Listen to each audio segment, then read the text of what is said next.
좋은 날입니다. 성령님께서 오늘도 여러분의 심령 가운데 큰 은혜와 평강으로 함께 해주시기를 주님의 이름으로 축복합니다. 오늘은 온전한 회복의 복음 9번째 시간입니다. 제목이 아주 흥미롭습니다. 그럼에도 불구하고 우리의 삶의 고난이 계속되는 이유는 무엇입니까? 하는 제목입니다. 그럼에도 불구하고 왜 이런 제목을 제가 달았을까요? 우리가 앞에서 이미 보아온 것처럼 예수를 믿으면 우리는 죄사함을 받고 또 저주에서 벗어나 축복의 길을 들어섰지만은 우리는 여전히 우리 삶 속에 고난과 저주의 흔적들을 맛본다고 했습니다. 그 이유에 대해서 몇 가지를 설명을 드렸습니다. 제일 중요한 것은 내 육신이 끊임없이 옛 사람의 욕망대로 살아가기 때문이라는 걸 말씀드렸고, 또 내 혼, 쉽게 이야기하면 내 생각과 마음과 습관이 늘 육신의 욕망에 순종하면서 내 육신의 욕망이 이끄는 대로 살아가도록 생각하도록 결정하도록 길들여져 있기 때문이라는 것을 말씀을 드렸습니다. 그래서 하나님은 우리의 잘못된 혼의, 지정의, 생각하고 느끼고 결정하는 이 혼의 기능을 훈련을 시키신다고 했습니다. 물질적인 영역에서 훈련을 시키시고 또 관계 안에서 훈련을 시키시고 여러 가지 삶의 질병을 통해서도 훈련을 시켜가지고 우리가 이제는 육신의 말을 듣지 않고 세상의 말을 듣지 않고 하나님의 음성을 들으며 성령님의 음성을 들으며 또 성경에 기록된 하나님의 말씀에 순종하며 살아가도록 혼이 길들여지는 것을 우리에게 준비시키고 훈련시킨다는 말씀을 드렸습니다. 그래서 소위 말해서 혼의 연단이라는 것이 우리 삶에 찾아온다는 것을 말씀드렸죠. 많은 사람들이 이 혼의 연단 과정에 있습니다. 그런데 이런 혼의 연단을 통해서 이제는 주님께 완전히 순종하리라, 범사의 하나님을 인정하며 하나님이 내 삶을 가장 선한 길로 인도하신다는 믿음을 가지고 살아감에도 불구하고 때로 우리 삶에 여전히 시험이 찾아옵니다. 여전히 고난을 피할 수가 없습니다. 왜 그럴까요? 오늘 그 이유를 설명해 드리려고 합니다. 여러 가지 다른 이유도 있을 수 있겠지만 오늘 여러분에게 말씀드리고자 하는 것은 이와 같은 모든 노력과 우리의 주님 앞에서의 순종과 범사의 하나님을 인정하는 것과 성령님의 음성에 순종하며 살아감에도 불구하고 이러한 고난이 계속되거나 어려움이 찾아온다면 한 가지 생각해 볼 것이 있습니다. 사단입니다. 원수 마귀입니다. 우리를 끊임없이 공격하는 우리의 적이 있다는 것입니다. 그것을 성경은 원수 마귀라고 우리에게 말씀하고 있습니다.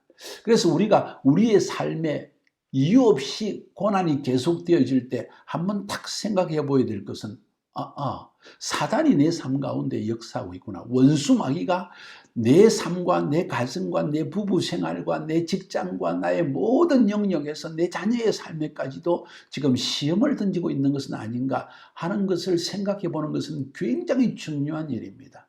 그냥 한번 생각해 보는 것이 아니라 실제로 그런 일이 가장 많다는 것입니다. 자, 그래서 오늘은 세 가지를 말씀드리려고 합니다. 오늘은 세 가지를 말씀드리고 또 다음 시간에는 굉장히 중요한 이야기를 하려고 합니다. 어떻게 하면 이 사단의 공격을 이길 수 있는가? 사단을 이기는 구체적인 실제적인 비결은 다음 시간에 말씀드리고 오늘은 세 가지를 말씀드리려고 합니다. 사단은 도대체 어떤 존재인가? 첫 번째. 두 번째로 사단은 어떤 일을 하는가? 세 번째로 이 사단의 모든 시험에서 우리를 구출하는 분은 누구인가? 이 세 가지입니다. 먼저 한번 사단은 어떤 존재인가를 살펴봅시다. 성경은 사단의 존재를 이렇게 설명하고 있습니다.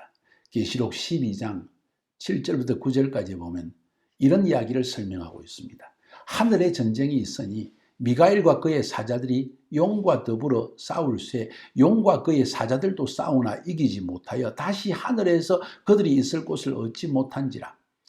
큰 용이 내어 쫓기니 옛 뱀 곧 마귀라고도 하고 사단이라고도 하여 온 천하를 꿰는 자라. 그가 땅으로 내쫓기니 그의 사자들도 그와 함께 내쫓기니라. 하늘에 전쟁이 있었다는 것입니다. 미가엘 하나님의 천사장입니다. 그의 사자들, 그 다음에 용 사단을 대표합니다. 그의 사자들입니다. 하늘에서 전쟁이 있었다. 하늘 보좌에서 무슨 일이 일어났다는 것입니다. 그리고 용과 그의 사자들이 땅으로 내쫓겼다는 것입니다. 그 설명을 하고 있습니다. 굉장한 영적인 비밀 혹은 하나님 나라에서 일어나는 중요한 어떤 일을 우리에게 설명해 주고 있습니다. 여기에서 지금 알아보고자 하는 것은 무엇인가 하니 사단, 마귀, 옛뱀, 큰 용, 이 내가 서로 다른 존재가 아니라 한 존재라는 것입니다. 그래서 혹은 사단, 혹은 마귀, 혹은 옛뱀, 혹은 큰 용 이렇게 설명하고 있는데 이 네 가지가 나오면 전부 사단, 마귀라는 것입니다. 우리 쉽게 말해서 사탄, 마귀. 자, 그러면 이 말의 의미가 뭔가? 용이라는 것은 하나의 비유적인 상징적인 표현입니다.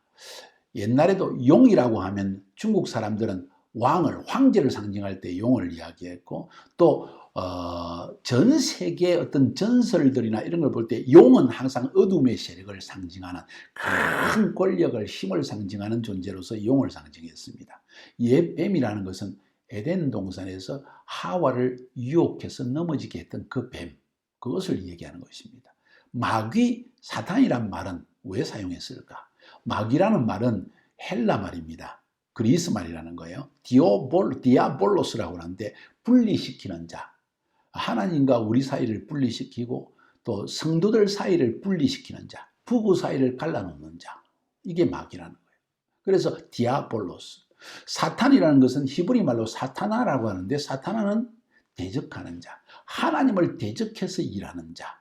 그러니까 여기서 분명한 것은 우리가 보통 말하는 마귀, 사탄 이것은 전부 바로 동일한 존재입니다. 한 존재입니다. 옛뱀 혹은 큰 용이라고도 합니다. 이러한 자가 실제로 존재하여서 우리가 예수 믿는 순간부터 끊임없이 하나님을 공격하고 또 하나님을 믿는 우리를 공격하여서 우리의 구원을 잃어버리게 하든지 우리가 낭망하게 하든지 우리가 하나님의 자녀가 무조건 잘 되는 것을 원치 않고 우리의 삶을 파괴하고 죽이려고 하는 것이 그래서 공격하는 것이 사단의 역사라는 것입니다. 믿기 전에는 역사하지 않았죠. 왜냐하면 믿기 전에는 우리가 사단의 손안에 속한 사람들이었으니까 죄를 짓고 사단을 따라가고 세상을 따라가고 내 육신을 따라 살았기 때문에 사단이 가만두었지요.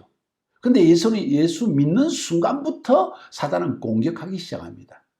그래서 많은 성도들이 이야기합니다. 예수 믿기 전에는 별로 문제가 없었는데 예수 믿고 나서 오히려 더 어려워졌어요 하는 이야기를 듣습니다. 바로 그 때문입니다. 예수를 믿는 순간 사단이 우리를 매우 싫어합니다. 근데 우리가 예수를 믿고 나서도 기도하지 않고 말씀도 보지 않고 하나님을 의지하지 않으면 마귀가 우리를 막 공격해가지고 봐라 너 예수 믿는 것 그거 아무 소용없는 거야. 너 하나님 믿어도 하나님이 안 도우셔. 이러면서 거짓말로 우리를 넘어지게 하려는 것입니다. 인식해야 됩니다. 굉장히 깊이 깨달아야 됩니다. 자, 그러면 사단은 어떤 존재인가 하는 것 앞에서 말씀드렸죠. 사단이요, 마귀요, 옛뱀이요, 용이다. 특별히 성도를 공격하는 자다. 도대체 사탄이 그러면 어디서 생겨났을까요? 우리는 잘 알 수가 없습니다. 성경도 자세하게 말하고 있지 않습니다. 그래서 여러분이 굳이 알려고 할 필요가 없습니다. 왜냐하면 이것은 하나님이 우리에게 아무리 알려줘도 알 수 없기 때문입니다. 우리의 인간의 지각으로는 하늘의 하나님의 영역에 속한 것을 다 알 수가 없기 때문입니다. 그런데 성경에 보면 한두 구절 정도 이 사탄이 어떤 존재인지를 알 수 있는 중요한 힌트를 주는 성경 구절이 있습니다. 그 중에 하나가 이사야서 14장 12절부터 15절입니다. 거기에 읽어보면 너 아침의 아들 계명성이여 어찌 그리 하늘에서 떨어졌으며 너 열국을 없는 자여 어찌 그리 땅에 찍혔는고 네가 네 마음에 이르기를 내가 하늘에 올라 하나님의 뭇별 위에 내 자리를 높이리라 내가 북극 지폐의 산 위에 앉으리라 내가 가장 높은 구름에 올라가 지극히 높은 이와 같아지리라 하는도다. 그러나 이제 네가 스올 곧 구덩이 맨 밑에서 밑으로 떨어짐을 당하리로다. 자, 이사야 14장을 읽어보면 조금 전에 읽었던 계시록 12장 말씀과 비슷한 것을 볼 수 있지 않습니까? 사실 똑같은 사건을 지금 다루고 있는 것입니다. 자, 그런데 여기서 주목의 것은 그 사탄 마귀의 존재가 어떻게 해서 사탄 마귀가 되어졌는가? 어떻게 하나님을 대적하는 자가 되어졌는가? 어떻게 하나님을 대적하고 성도를 대적하여서 이간질하고 갈라내는 존재가 되어졌는가 하는 큰 힌트를 주고 있습니다. 여기 보니까 마음이 교만해졌다는 거예요. 여기에 너 아침의 아들 계명성이여 하고, 이 계명성이란 말을 라틴 말로는 루시퍼여, 루시엘이 루시퍼로 되어졌다는 사실을 우리에게 암시를 주고 있습니다. 이건 고대부터 성경학자들이 해석하는 것입니다. 너 아침의 아들 계명성이여, 소위 우리말로 하면 북극성입니다. 그 북극성이 이름을 루시퍼라고 칭급을 했습니다. 근데 그 루시퍼의 원래 이름은 루시엘이라는 거예요. 루시엘은 누구냐? 하나님을 찬양하는 천사였는데, 하나님의 보좌에서 하나님을 찬양하다 보니까 하나님의 보좌가 너무 아름답고 위대하고 온 천하를 통치하시고 너무 아름다운 지위이니까 이 루시엘이 그 옆에 앉아서 하나님을 계속 찬양하다가 나도 그렇게 되고 싶다는 교만한 마음을 품고 하나님을 대적하여서 떠나버렸다는 거예요. 바로 이것이 바로 사탄이 되어졌고 바로 마귀가 되어졌다는 것입니다. 그 사실을 오늘 성경은 우리에게 이야기하고 있습니다. 자, 그래서 사단의 존재가 뭔지에 대해서 지금 첫 번째 말씀을 드렸습니다. 이해가 되시죠? 굉장히 중요합니다. 중요한 사실은 성경은 사단에 대해서 이야기를 하고 있다. 중요한 사실은 하나님을 대적하는 자이다. 아까 말씀에 보면 온 천하를 꿰는 자다. 계시록 12장에 의하면. 자, 그러면 도대체 사단이 구체적으로 하는 일이 무엇인가를 오늘 또 두 번째로 한번 살펴보려고 합니다. 혹은 사단이 어떻게 우리를 공격하는가, 어떻게 하나님을 대적하는가 하는 하나님이 하는 일. 아까 본 계시록 12장 9절에 보면은 큰 용이 내 쫓기니 옛 뱀 곧 마귀라고도 하고 사단이라고도 하며 온 천하를 꿰는 자라. 온 천하를 깬다는 말은 하나님과 하나님께 속한, 그리고 하나님이 창조하신 이 세계 안에서 모든 것을 꿰어서 거짓말로 속여서 하나님과 분리시키고 하나님을 대적하게 하는 일을 하는 것이 사단이 하는 일이다. 거짓말을 하는 자다. 잘 생각해 보세요. 사단은 거짓말쟁이다. 부부 사이에 싸움을 많이 하죠. 오해 때문입니다. 저 사람의 말을 잘 이해하지 못했고 아내의 말, 남편의 말을 오해를 하게 됩니다. 거짓말을 믿게 만드는 거예요. 사단이 우리 생각 속에 역사합니다. 잘 들으세요. 생각 속의 역사에서 상대방이 하는 말을 내가 잘못 알아듣게 만듭니다. 혹은 상대방의 말을 통해서 내가 상처를 받게 만듭니다. 거짓을 내 마음속에 역사를 합니다. 이게 사단이 하는 일인 거예요. 쉽게 말하면 성도를 속이는 겁니다. 성경의 여러 성경을 읽어보면요, 사단은 속이는 자다는 이야기가 무수히 나옵니다. 사단을 마치 빛의 천사로 가장을 한다. 마치 자기가 하나님의 천사인 것처럼 가장을 해 나타나서 우리를 속이고 자기를 따르게 하고 하나님을 떠나게 하는 자다. 이런 이야기들을 표현을 성경은 많이 하고 있습니다. 그래서 결국은 어떻게 하려고? 하나님께 불순종하게 하려고 우리를 속이는 거예요.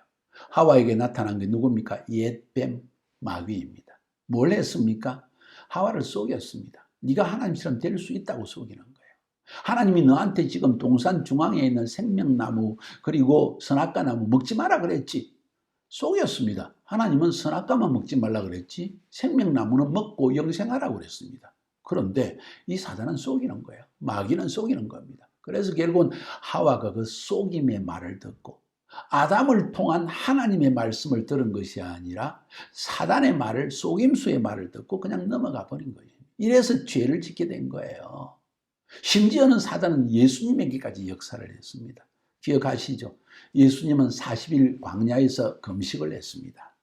광야에서 40일 동안 금식할 때 사단이 3번 다가와서 예수님을 시험합니다. 어떤 시험인지 아세요? 물질에 대한 욕심, 명예욕, 그 다음에 권력욕, 3가지로 시험을 합니다. 그 돌덩어리가 떡이 되게 하라. 물질에 대한 욕망을 품게 하는 거예요. 두 번째로 성전 제일 높은 곳에 올라가서 뛰어내려라. 천사가 너를 붙들어 준다며 하고 부축입니다.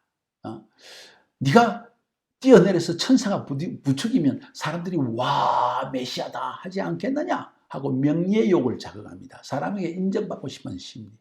그 다음에 그것도 안 되니까 높은 산 위에 올라가서 예수님에게 천하왕국을 보이면서 네가 나에게 절하면, 나에게 경배하면, 내 말에 순종하면 내가 천하만국을, 모든 권세를 너에게 주겠다. 이런 이야기를 합니다. 예수님은 어떻게 했나요? 그 시험에 빠져들었나요? 유혹에 넘어갔나요? 아니요. 어떻게 이겼나요? 기록되었으되 하고 말씀하십니다. 사단아 물러가라. 시험하지 말라. 주 여호와를 시험하지 말라고 했다. 하나님의 말씀에 기록되었으되 하면서 말씀으로 예수님은 마귀의 시험을, 공격을 이겨냈다고 말씀하는 거예요. 이 부분은 다음 시간에 좀 더 자세히 다루려고 합니다. 중요한 사실은 이렇게 사단은 하나님을 대적하고 성도를 대적했다는 거예요. 자, 어느 정도로 대적하는가? 그냥 속여서 우리를 시험 들게 하는 정도가 아니라 대적하는데 주님을 배반하기까지 합니다. 가룟 유다의 경우를 보세요. 예수님의 12제자 중에 한 명입니다. 그 속에 들어가서 돈에 대한 욕심을 품게 해가지고 예수님까지 배반하게 만듭니다. 그래서 주님을 죽이기까지 하는 것이 사단이 한 일이었다는 거예요. 뿐만 아니라 성도들이 하는 일을 가는 곳마다 방해합니다. 사도 바울의 편지를 여러분이 성경을 신약 성경에 읽어보면요, 사단이 나를 막아서 방해해서 내가 너에게 가지 못하게 했다는 그런 표현들이 두세 번이 나옵니다. 구체적으로 바울은 느끼는 거예요. 사단이 내 길을 방해하고 있구나. 하나님의 사역을 방해하는 거예요. 심지어는 우리를 교만하게 넘어져서 하나님의 사역을 방해하게 합니다. 역대상 21장에 보면 이런 이야기가 나옵니다. 사단이 일어나 이스라엘을 대적하고, 하나님의 택한 백성 이스라엘을 대적하고 다윗을 격동하여 이스라엘을 계수하게 아니라, 다윗은 뛰어난 왕이었습니다. 주님의 은혜로 정말 별 볼 일 없는 사람이 왕이 돼 유다 지파에서 왕이 되어집니다. 유다와 이스라엘 전체를 통틀은 통합 이스라엘의 왕이 되어집니다. 왕이 되고 나니까 블레셋과의 전쟁하면 이기고 암몬과의 전쟁하면 이기고 모든 전쟁마다 이기니까 교만해졌어요. 그래가지고 어떻게 했나요? 인구를 조사해봐라. 그 당시에는 인구가 많은 나라가 강한 나라였거든요. 하나님이 얼마나 우리를 축복인지, 내가 얼마나 강한 왕인지 내가 한번 보고 싶다 그러면서 인구조사를 하라고 하니까 요압 장군과 다른 사람들이 왕이여 그러지 마소서, 하나님께서 우리를 지켜주시는 것이 왕의 강함이 우리를 지키는 게 아닙니다 하고 이야기를 했지만 다윗은 교만하여져서 그만 인구조사를 하게 되어집니다. 그 일로 말미암아 사단의 공격을 받게 되는 거예요. 왜? 하나님을 의지하지 않고 나를 의지하려고 했기 때문에. 우리가 우리 마음속에 하나님을 의지하지 않고 돈을 의지하거나 사람을 의지하거나 내 지혜를 의지하거나 나를 드러내기 시작하고 내가 교만하기 시작할 때 사단은 여지없이 역사에서 우리를 시험에 빠뜨리고 결국은 하나님을 대적하게 하고 하나님의 교회를 대적하게 하고 하나님의 백성을 넘어지게 하는 자가 사단이라는 거예요. 이게 사단은 우리 삶 속에 구체적으로 역사합니다. 뿐만 아니라 아주 구체적으로 우리에게 시험을 주어서 넘어지게 만듭니다. 사단은 성도를 시험한다. 사단은 성도를 시험한다. 지금 첫 번째 뭐라 그랬어요? 사단은 온 천하를 꿰는 자다. 거짓말로 속이는 자다. 두 번째로는 사단은 뭐라 그랬죠? 하나님을 대적하게 한다. 세 번째로는 성도들을 시험에 빠뜨리게 한다. 어떻게? 믿음이 없어서 떠나게 하는 거예요. 자, 보세요. 누가복음 22장 31절에 보니까 베드로가 나는 죽을지라도 주님을 따르겠습니다 하니까 예수님께서 베드로에게 말씀하십니다. 오늘 닭이 2번 울기 전에 네가 나를 3번 부인하리라. 또 주님이 말씀하시기를 네가 한시라도 깨어 있을 수 없더냐 하면서 베드로에게 기도하라 했는데 베드로가 기도하지 않았기 때문에 시험에 빠져들었습니다. 사단이 여지없이 역사했습니다. 육신이 피곤하다고 해서 잠들었다가 기도하지 않다가 여지없이 시험에 빠져들고 말합니다. 그런데 주님이 이렇게 말씀하십니다. 누가복음 22장 31절에 시몬아 시몬아 보라 사단이 밀가 부르듯 하려고 너를 청구하였으나 그러나 내가 너를 위하여 네 믿음을 떨어지지 않기를 기도했으니 너는 돌이킨 후에 내 형제를 굳게 하라. 뭔 이야기입니까? 주님이 베드로를 위해서 은혜로 구원해 주셨다는 것입니다. 베드로는 비록 사단의 시험에 빠져서 넘어졌고 그래서 예수님을 3번 모른다고 부인까지 했습니다. 그런데 주님이 그를 위해서 기도해 주어서 베드로가 믿음이 떨어져서 주님을 떠날 수밖에 없는 그런 상황에서 오히려 베드로를 구원해 주셨다는 거예요. 그래서 베드로야 그 이후에 너가 회개하고 난 이후에는 너처럼 형제가 떨어진 믿음이 떨어지고 나를 떠난 자를 오히려 믿음을 굳게 해주라. 그런 사명을 주셨다는 이야기입니다. 그렇습니다. 예수님의 수제자가 이런 시험을 받고 넘어졌다면 우리 같은 것이야 뭐 말할 것도 없죠. 지금 성경 그 이야기 하는 거예요. 여러분 조심해야 됩니다. 여러분의 힘을 의지할 수 없습니다. 나는 절대로 안 넘어져. 절대로 주님 부인하지 않아요. 두고 봅시다. 정말 그럴지. 사단은 여러분보다 더 강하다는 것을 알아야 됩니다. 하나님보다 강하지는 않지만 여러분보다는 훨씬 강합니다. 고린도전서에 재미있는 이야기가 나옵니다. 부부 사이에 절대로 각방을 쓰면 안 됩니다.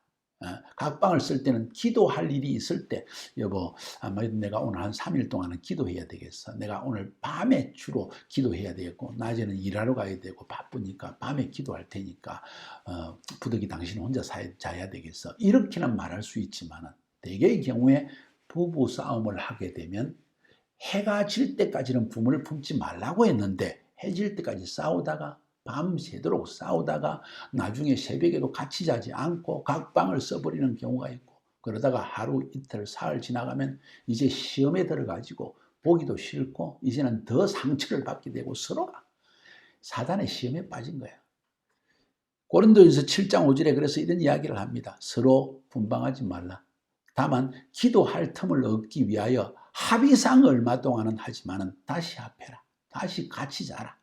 이는 너희의 절제 못함을 인하여서 사단으로 너희를 시험하지 못하게 하려 함이라. 절제 못한다는 것은 성적으로 절제를 못하는 것도 있고 또 상대방의 상처받은 것 때문에 참지를 못한다는 의미도 있는 거예요. 그래서 시험에 빠져들면, 시험이 불같은 시험이 찾아오면 정말 이제는 인간의 힘으로 여러분이 그걸 돌이키려고 해도 힘듭니다. 상처만 남습니다. 사랑하는 여러분, 부부는 꼭 껴안고 주무세요.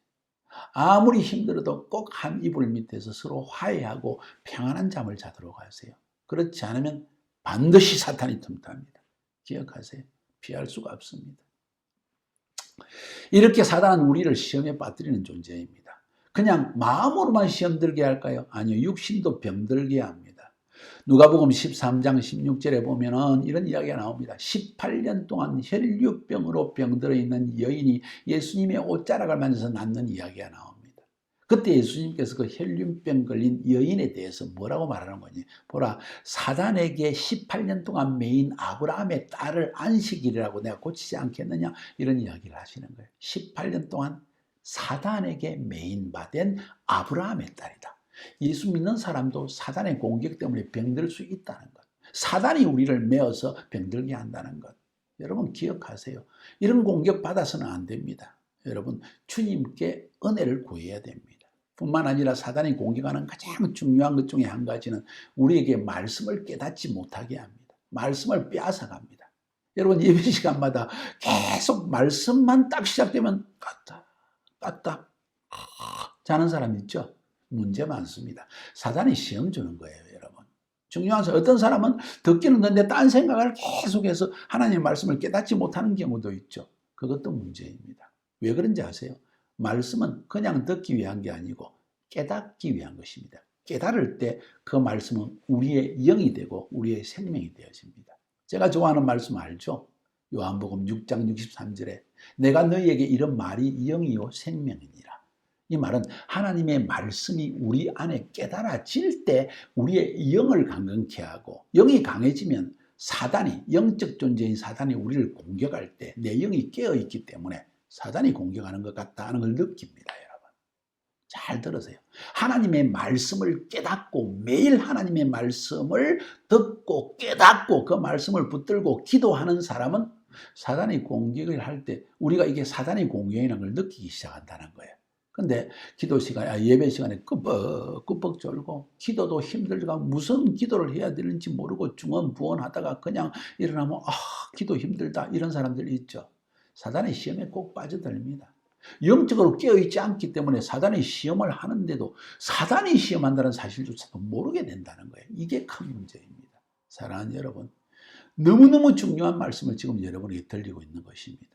여러분, 사단은 우리를 끊임없이 공격하되 먼저 말씀을 깨닫지 못하게 빼앗아버립니다. 이 부분 또 다음 시간에 또 말씀을 드리려고 합니다. 사단을 이기기 위해서 말씀과 기도가 중요하다는 것이죠. 저 목사 아닙니까? 저의 삶에 엄청난 공격이 있었습니다. 부부 사이를 갈라놓기 위해서 디아볼로스, 갈라놓는 자. 얼마나 공격을 하는지 오해하게 만들고 서로 사랑하는 마음이 있음에도 불구하고 사단이 시험을 주니까 자꾸 오해가 되어지는 거죠. 의견 불일치가 일어납니다. 상대방의 말을 끝까지 듣기도 전에 판단하고 말을 하다가 그 말 때문에 또 아내는 상처받고 이런 일들이 지속되더라는 거예요. 우리가 매일 기도하고 저는 매일 말씀을 상고하고 그러지 않았으면 우리도 넘어졌을 거예요. 우리도 연약한 인간이니까요. 여러분 마찬가지입니다. 자녀들을 얼마나 공격하는지 아세요? 특별히 저와 저희 아내는 주님을 섬기는 사역자의 가정이기 때문에 그것도 아내와 저가 함께 주님을 섬기기 때문에 저희 아내는 워십팀 교회에 강력한 워십팀을 만들어내고 또 주일학교도 다 만들어내고 회계 절차도 교회에서 다 제대로 세워서 깔끔하게 회계를 하게 하고 저는 또 말씀을 전하고 이러다 보니까 사단이요 우리를 아무리 공격해도 안 되니까 나중에는 자녀들을 막 공격하는 거예요. 애가 4명인데 이 자녀들을 얼마나 공격하는지 말할 수 없는 공격을 받습니다. 정말 이 공격을 피할 길은 없습니다. 주님 오셔야만 해결될 문제입니다. 그래서 이 땅에 사는 동안 끊임없이 기도하고 금식하여 나가야 한다는 거예요. 육체적으로도 얼마나 공격인지 몰라요. 제가 선교지에 가서 죽을 뻔한 일이 한두 번이 아닙니다. 그냥 혼자서 기도한다고. 그 당시에는 우리 집이 없었기 때문에 남의 아파트를 방 한 칸 빌려서 4명이 사는데요. 기도할 장수가 없으니까 그 집에 창고에 들어가서 기도를 했어요. 창고에 가서 그날 기도를 하는데 시커먼 고양이가 내 팔을 꽉 물어버리는 거예요. 깨보니까 선잠을 잔 거예요. 기도하다가. 깨어서 기도해야 되는데 선잠을 잤더니 이 악한 고양이가 내 팔을 확 무는 거예요. 근데 그날로부터 한 달간을 열이 40도가 오르고 얼마나 죽을 병에 걸린지 죽는 줄 알았어요. 그건 한 가지 이해에 불과합니다. 자동차를 타고 비시캑이라고 하는 기르기스탄 수도로 한 300km 떨어진 곳을 가는데요. 사단이 내 차를 붙들고 지 마음대로 움직이는 것 같아요. 이게 제가 그냥 하는 이야기가 아닙니다. 아주 운전의 전문가인 저희 운전기사를 데리고 갔는데 이 운전기사가 앞에 오는 차를 들이박으려고 몇 번을 가는 거예요. 제가 슬라바 왜 그래? 하고 그걸 막았는데도 자기도 모르겠어요 목사님. 이상하게 내가 막 나를 끌고 가네요. 선교지에요. 순교한 분들의 대부분이 한 60%가 전부 교통사고로 돌아가신다고 합니다. 사단의 공격입니다. 여러분 이건 모르면요 우리 삶에 판판이 실패합니다. 여러분의 삶에 고난이 닥칠 때 여러분 사단이 나를 공격한다고 느껴본 적이 있나요? 혹은 조금은 느꼈지만 그 사단의 공격을 막기 위해서 여러분이 애써본 적이 있나요? 혹은 사단의 공격을 어떻게 맞서서 이길 수 있다는 그 사단을 이기는 비결을 알고 계시나요? 참 많은 사람들이요 사단이 존재하는 걸 알고 있습니다. 하나님 존재를 아는 것처럼 사단의 존재도 안다는 거예요. 아는 것으로 이길 수 없는데요 말입니다. 그래서 사단이 어떻게 시험을 주는지도 모르고 시험이 다가올 때 이기는 비결도 알지 못하고 그래서 넘어진다는 것입니다. 여러분 말씀에 기도에 힘써야 됩니다. 여러분의 삶에 어떻게 주로 공격을 합니까? 사단이 우리 삶에 공격하는 방법은 한 3가지를 짧게 말씀드릴게요. 첫 번째, 우리 속에 있는 육체의 욕망. 내 말 들어. 내가 그랬잖아. 나는 이렇게 하고 싶어. 나를 막 주장하게 만들고 내 육체, 내 먹고 싶은 거, 내 하고 싶은 거 참지 못하게 만듭니다. 사단이 그걸 통해서 막 역사하는 거예요. 그러면 내 주위에 있는 사람이 전부 상처를 받습니다. 그래서 거기서 영적 전쟁이 벌어집니다. 관계가 깨어집니다. 육체의 욕망. 그래서 성적인 유혹에 걸려들고 결국은 하나님 앞에 범죄하게 됩니다. 두 번째로는 세상의 유혹입니다. 보고 듣는 휘황찬란한 세상 일들, 예쁜 옷 나도 사고 싶어. 남들이 사는 좋은 시계 혹은 핸드폰 나도 사고 싶습니다. 애플, 삼성 사니까 나도 사고 싶어요. 싼 거 사도 되는데도 말이죠. 꼭 필요하지 않은데도 그런 세상의 유혹을 따라 남들이 큰 집에 사니까 나도 큰 집에 살고 싶어. 돈을 자꾸 벌고 싶어. 밤낮으로 세상을 쫓아가는 거예요. 사단이 세상을 통해서 유혹을 하는 거예요. 너 잘 살 수 있어. 너 뭐 교회 간다고 하나님이 너를 부유하게 할 것 같아. 어림도 없다. 너 밤낮으로 뛰어야 될걸. 세상적인 보고 듣는 그것을 따라 살게 만드는 거예요. 이게 사단이 우리를 유혹하고 시험에 빠지게 하는 방법이라는 겁니다. 그래서 점점 하나님을 떠나게 합니다. 요한일서 2장 15절 17절에 뭐라고 말씀한지 아세요? 이 세상이나 세상에 있는 것들을 사랑하지 말라. 누구든지 세상을 사랑하면 아버지의 사랑이 그 안에 있지 아니하니 이는 세상에 있는 모든 것이 육신의 정욕과 안목의 정욕과 이생의 자랑이니 다 아버지로부터 온 것이 아니다. 세상에 있는 것이 세상으로부터 온 것이다. 이 세상도 정욕도 지나가되 오직 하나님의 뜻을 행하는 자가 영원히 거하느니라. 세상을 통해 사단이 유혹을 하는 거예요. 세 번째로, 첫 번째로는 육신의 욕망. 이전에도 계속 말씀드렸잖아요. 육신의 욕망, 육의 욕망. 두 번째로는 뭐라 그랬죠? 조금 전에 말씀드린 것처럼 세상의 유혹, 세상에서 오는 유혹들을 이기지 못하는 거예요. 잘 살아야 되고, 예쁜 옷 입어야 되고, 맛있는 거 먹어야 되고, 좋은 물건 사야 되고. 세 번째로는 뭐냐? 성격과 습관입니다. 예수 믿기 이전에 악한 옛사람의 성격들, 성격 정말 더러워요. 화 잘 내죠. 아주 그냥 차가운 성격, 따뜻하지 않은 성격. 성령의 열매를 맺는 좋은 성격이 있는데 이런 옛사람의 성품들이 자꾸 드러나니까 그걸 통해 사단이 역사를 하고 부부 사이에 역사하고 가정에 역사하고 직장에서도 역사하고 그래서 사단의 시험에 쑥 빠져들어요. 그 다음에 또 습관, 나쁜 습관들 많습니다. 말을 함부로 하는 습관, 공동체적인 삶에서 남은 생각하지 않고 내 마음대로 하는 습관, 여러 가지 습관들. 성격과 습관은 사단이 매일 역사할 수 있는 통로이다. 똑같은 일들이 반복되면서 똑같은 시험이 여러분 삶에 반복된다면 틀림없이 이것은 성격과 습관을 통해서 반복된다는 것을 알아야 됩니다. 사단이 이렇게 얘기해요. 사단의 견고한 진을 여러분의 습관 속에 쌓아놓은 겁니다. 사단이 견고한 자기의 진을, 성체를 여러분의 성격 속에 쌓아놓은 거예요. 그래서 판판히 여러분이 시험에 빠지고 넘어지게 만드는 겁니다. 그쯤 되면 마음으로는 주님을 아무리 사랑해도 아무리 주님을 섬기고 싶어도 그것 때문에 매일 넘어지는 겁니다. 이걸 인식하지 못하면요, 매일 사단이 주는 시험에 걸려 넘어지기 때문에 이겨낼 힘이 여러분에게 없습니다. 계속 다툼은 일어나고요, 사이는 갈라지고요, 결국 세상을 사랑해서 육신의 욕망을 따라가다가 결국 하나님을 떠나게 됩니다. 말씀을 읽을 시간도 없고 기도할 시간도 없고 이제는 주일 예배도 빠지고 11조도 하지 않고 하나님 떠나는 거죠. 육체를 가지고 사는 동안에는 이런 사단의 시험을 피할 수가 없습니다. 여러분 어떻게 해야 될까요? 다음 시간에 말씀드리려고 합니다. 자, 그러면 오늘 세 번째로 누가 이런 사단의 이 시험에서 우리를 구원할 수 있습니까? 누가 건져줄 수 있습니까? 정답은 예수 그리스도십니다. 맞습니다. 왜 그렇습니까? 그분이 우리 시험을 대신 다 받으셨기 때문입니다. 가난하게 마국간에 태어나셨습니다. 40일 동안 사단에서 시험까지 다 받았습니다. 세상에 사람들이 당하는 고난을 다 당했다는 거예요. 히브리서 2장 18절에 보면 이렇게 말했습니다. 그가 시험을 받아 고난을 당하셨은즉 시험 받는 우리를 능히 도울 수 있느니라. 주님이 시험을 다 받았기 때문에 그 주님이 왜 시험을 다 받았는가? 인간이 당하는 고난과 시험은 주님이 다 당하셨다는 거예요. 왜? 우리를 위해서. 우리를 위해서 대신 고난을 받았기 때문에 그 예수님께 나아가야만 주님은 여러분의 시험과 고난을 이길 수 있는 힘을 주시고 지혜를 주시지, 여러분이 아무리 생각하고 말로 아무리 그 문제를 해결해도 안 된다. 따라하십시오. 말로 안 된다. 말로 해결하려고 안 된다. 주님께 나아가야 한다. 또 한 가지 제가 말씀드리고 싶은 것은 마지막 마무리하기 전에 아무리 큰 시험이 다가와도 여러분은 넘어지지 않습니다. 이렇게 말하지 마세요. 시험이 너무 커서 저는 넘어졌습니다. 천만에. 여러분이 감당 못할 시험을 하나님은 절대로 주시는 분이 없습니다. 어떤 문제든지 어떤 고난이든지 주님께 나아가면 주님은 반드시 그 문제를 해결할 수 있는 힘을 주십니다. 고린도전서 10장 13절에 이렇게 이야기하고 있습니다. 사람이 감당할 시험 밖에는 없나니 오직 하나님은 미뻐서 너희가 감당하지 못할 시험 당함을 허락하지 아니하시고 시험 당할 점에 또한 피할 길을 내사 너희로 능히 감당하게 하시니라.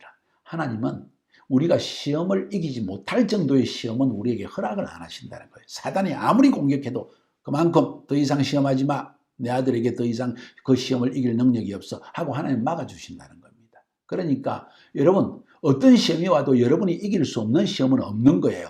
여러분이 영혼육의 질서 가운데에서 하나님의 말씀에 순종을 한다면 시험은 이길 수 있습니다. 순종하지 않으면 넘어집니다. 잘 들으세요. 순종하면 시험을 이길 수 있습니다. 순종하지 않으면 여러분은 넘어집니다. 대개의 경우에 성령님이 우리 안에서 우리가 시험을 받을 때, 우리가 시험을 받아서 참기가 힘들 때 아들아 참아라, 침묵해라 이렇게 말씀하신 거 못 들었나요? 어렴풋이 내 심령 계획을 느끼지 않았나요? 근데 불순종하지 않았습니까? 그래서 시험에 빠져들고 더 깊은 시험에 빠져드는 거예요. 이걸 기억할 필요가 있습니다. 저는 여러분과 제가 정말 이 시험을 매일 이기며 승리하는 그런 삶을 살 수 있기를 바랍니다. 승리하시기 바랍니다. 다음 시간에 좀 더 구체적으로 사단의 시험을 이기는 아주 구체적이고 실제적인 비결을 여러분에게 말씀드리려고 합니다. 개봉박두 다음 시간에 봅시다. 승리하시기를 바랍니다.